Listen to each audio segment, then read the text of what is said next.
ಭಾರತ ಪಾಕಿಸ್ತಾನದ ನಡುವಿನ ಯುದ್ಧಕ್ಕೆ ಮೂರನೆಯ ದಿನ. ಪಾಕಿಸ್ತಾನ ನಿನ್ನೆ ಕೂಡ ಭಾರತದ ಮೇಲೆ ಡ್ರೋನ್ ದಾಳಿಯ ದುಸ್ಸಾಹಸವನ್ನ ಮಾಡಿದೆ. ಪಾಕಿಸ್ತಾನದ ಈ ಡ್ರೋನ್ ದಾಳಿಗೆ ಪ್ರತಿಯಾಗಿ ಭಾರತ ಪಾಕಿಸ್ತಾನದ 4 ವಾಯುನೆಲೆಗಳ ಮೇಲೆ ಕ್ಷಿಪಣಿ ದಾಳಿಯನ್ನ ನಡೆಸಿದೆ.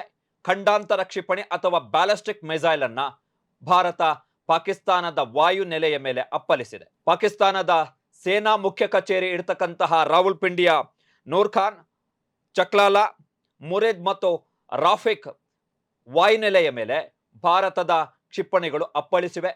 ಕ್ಷಿಪಣಿ ಅಪ್ಪಳಿಸಿ ಅಲ್ಲಿ ದೊಡ್ಡ ಮಟ್ಟದ ಸ್ಫೋಟದ ಸದ್ದು ಕೇಳಿಸಿರುವಂತಹ ಮತ್ತು ಕ್ಷಿಪಣಿ ಅಪ್ಪಳಿಸಿದ ತೀವ್ರಕ್ಕೆ ದೊಡ್ಡ ಮಟ್ಟದಲ್ಲಿ ಬೆಂಕಿ ಆವರಿಸಿಕೊಂಡಿರುವಂತಹ ಫುಟೇಜು ಲಭ್ಯ ಆಗಿದೆ.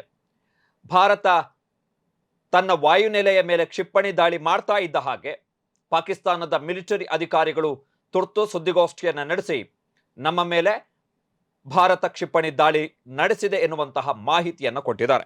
ಪಾಕಿಸ್ತಾನ ನಿನ್ನೆ ಸುಮಾರು 26 ಸ್ಥಳಗಳ ಮೇಲೆ ಭಾರತದಲ್ಲಿ ಡ್ರೋನ್ ದಾಳಿಯ ಪ್ರಯತ್ನವನ್ನು ಪಟ್ಟಿತ್ತು.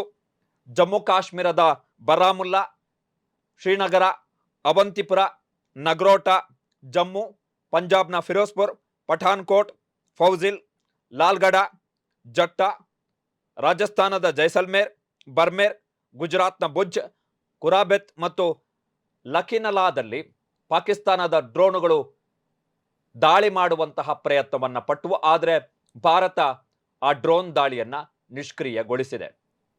ಪಂಜಾಬ್ನ ಫಿರೋಜ್ಪುರ್ನಲ್ಲಿ ಮನೆಯೊಂದಕ್ಕೆ ಪಾಕಿಸ್ತಾನದ ಡ್ರೋನ್ ಅಪ್ಪಳಿಸಿದ ಕಾರಣ ಒಂದೇ ಕುಟುಂಬದ 3 ಗಾಯಗಳಾಗಿವೆ, ಸುಟ್ಟ ಗಾಯಗಳಾಗಿವೆ. ಅವರನ್ನ ಆಸ್ಪತ್ರೆಗೆ ಸೇರಿಸಲಾಗಿದೆ. ಆದರೆ ನಮಗೆ ಅತ್ಯಂತ ದುಃಖದ, ಅತ್ಯಂತ ಆಘಾತಕಾರಿ ಸುದ್ದಿ ಬಂದಿರುವಂಥದ್ದು ಜಮ್ಮು ಕಾಶ್ಮೀರದಿಂದ. ಜಮ್ಮು ಕಾಶ್ಮೀರದ ಗಡಿ ನಿಯಂತ್ರಣ ರೇಖೆ ಮತ್ತು ಅಂತಾರಾಷ್ಟ್ರೀಯ ಗಡಿಯಲ್ಲಿ ಪಾಕಿಸ್ತಾನದ ಸೇನಾಪಡೆ ನಿರಂತರವಾಗಿ ಅಪ್ರಚೋದಿತ ಶೆಲ್ ದಾಳಿಯನ್ನ ನಡೆಸಿರುವ ಹಿನ್ನೆಲೆಯಲ್ಲಿ ಒಟ್ಟು 5 ಪ್ರಾಣವನ್ನ ಕಳ್ಕೊಂಡಿದ್ದಾರೆ.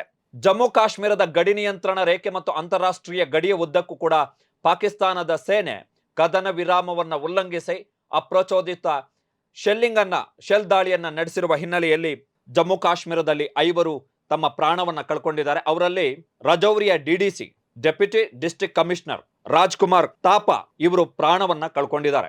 5 ಪ್ರಾಣವನ್ನ ಕಳ್ಕೊಂಡಿದ್ದಾರೆ ಪಾಕಿಸ್ತಾನದ ಅಪ್ರಚೋದಿತ ಶೆಲ್ಲಿಂಗ್ ದಾಳಿಗೆ. ಶ್ರೀನಗರ, ರಜೌರಿ, ಪೂಂಚ್ನಲ್ಲಿ, ಕುಪ್ವಾರ ಈ ಭಾಗದಲ್ಲಿ ಪಾಕಿಸ್ತಾನ ಅಪ್ರಚೋದಿತ ಶೆಲ್ಲಿಂಗ್ ದಾಳಿಯನ್ನ ನಡೆಸಿದೆ. ಪಾಕಿಸ್ತಾನದ ಈ ಶೆಲ್ಲಿಂಗ್ ದಾಳಿಯ ಪರಿಣಾಮ ಆ ಭಾಗದಲ್ಲಿ ಸಾಕಷ್ಟು ಪ್ರಮಾಣದಲ್ಲಿ ಮನೆಗಳಿಗೆ ಹಾನಿಯಾಗಿದೆ, ವಾಹನಗಳು ಹಾನಿಗೊಳಗಾಗಿವೆ. ಶ್ರೀನಗರ, ರಜೌರಿ ಮತ್ತು ಪೂಂಚ್ ಮತ್ತು ಕುಪ್ವಾರದಲ್ಲಿ ಇವತ್ತು ಬೆಳಿಗ್ಗೆ ಕೂಡ ದೊಡ್ಡ ಮಟ್ಟದ ಸ್ಫೋಟದ ಸದ್ದುಗಳು ಕೇಳಿಸಿವೆ. ಶ್ರೀನಗರದಲ್ಲಿ ಏರ್ ಬೇಸ್ ಪಕ್ಕದಲ್ಲೇ ಸ್ಫೋಟದ ಸದ್ದು ಕೇಳಿಸಿದೆ. ಇದು ಭಾರತ ಮತ್ತು ಪಾಕಿಸ್ತಾನದ ಶ್ರೀನಗರದ ಏರ್ ಬೇಸ್ ಬಳಿಯೇ ದೊಡ್ಡ ಸ್ಫೋಟದ ಸದ್ದು ಕೇಳಿಸಿದೆ. ಭಾರತ ಮತ್ತು ಪಾಕಿಸ್ತಾನದ ನಡುವಿನ ಯುದ್ಧ ಮತ್ತಷ್ಟು ಎಸ್ಕಲೇಟ್ ಆಗಿರುವಂಥದ್ದು ಮತ್ತಷ್ಟು ತೀವ್ರಗೊಂಡಿದೆ. ಭಾರತ ಕೂಡ ಪಾಕಿಸ್ತಾನಕ್ಕೆ ತಕ್ಕ ಪ್ರತಿರೋಧವನ್ನ ಕೊಡ್ತಾ ಇದೆ, ಪ್ರತಿದಾಳಿಯನ್ನ ಮಾಡ್ತಾ ಇದೆ. ನಿನ್ನೆಯಷ್ಟೇ ಭಾರತ ಪಾಕಿಸ್ತಾನದ ಮೇಲೆ ಒಂದು ಗಂಭೀರವಾದ ಆರೋಪವನ್ನ ಮಾಡಿತ್ತು. ಏನು ಅಂತ ಹೇಳಿದ್ರೆ, ನಾಗರಿಕ ವಿಮಾನಗಳನ್ನ ಬಳಸಿ ದಾಳಿಯನ್ನ ಮಾಡಲಾಗ್ತಾ ಇದೆ ಅಂತೇಳಿ. ಇವತ್ತು ಪಾಕಿಸ್ತಾನ ತನ್ನ ನಾಗರಿಕ ವಾಯು ಪ್ರದೇಶವನ್ನ ಸಂಪೂರ್ಣವಾಗಿ ನಿರ್ಬಂಧ ಮಾಡಿದೆ, ಮಧ್ಯಾಹ್ನ 3:30 ಜೊತೆಗೆ ಭಾರತದ ಮೇಲೆ ಪಾಕಿಸ್ತಾನ ಯುದ್ಧ ಘೋಷಣೆಯನ್ನು ಕೂಡ ಮಾಡಿದೆ. ಕ್ಷಣ ಕ್ಷಣದ ಸುದ್ದಿಗಳಿಗಾಗಿ ಫ್ರೀಡಂ ಟಿವಿ ಸಬ್ಸ್ಕ್ರೈಬ್ ಮಾಡಿ, ಲೈಕ್ ಮಾಡಿ ಹಾಗೂ ಫಾಲೋ ಮಾಡಿ. ಹೊಸ ಸುದ್ದಿಗಳ ನೋಟಿಫಿಕೇಶನ್ಗಾಗಿ ಬೆಲ್ ಐಕಾನ್ ಮೇಲೆ ಕ್ಲಿಕ್ ಮಾಡಿ.